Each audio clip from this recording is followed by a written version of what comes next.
যিশু। কি বলবো বাবা, আমাদের ওইখানে একটা গ্রামে, হ্যাঁ, তা সে দোকানদার, সে একটু কীর্তন পছন্দ করে, তার ভালো কীর্তন চলছে। আর এদিক থেকে একটা ভদ্রমহিলাকে বলছে, এ খোকাই, এ কীর্তন বন্ধ কর, কীর্তন না বন্ধ করতে দোকানে মানলো না আমি। বলে তাকে যে করে হোক বাবা কীর্তনটা বন্ধ করিয়েছে, এটা আমার ব্যবসা, কীর্তনটা বন্ধ থাক।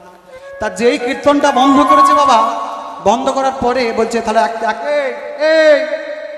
1 কিলো চাল মাপ, 1 কিলো চাল, 1 কিলো আলু, 1 কিলো ডাল মেপে দিয়ে তার মালটা নিয়ে এবার চলে গেছে ঘরে। তার কিছুক্ষণ পর তার ছেলে এসেছে। ও দাদা, বলছে কি? বলছে এক কাজ করো, তুমি একটু স্নান করে পরীক্ষা দিতে হবে, তুমি এক কাজ করো, আমাকে একটা শ্যাম্পু আর সাবান দাও। বলে আরে এই তোর বাবা কি মারা গেছে? এই আমার বাবা মারা গেছে। বলে কেন? তোর মা শাঁখা সিঁদুর সব খুলে দিয়েছে, এই কপালে সিঁদুর নেই, হাতে।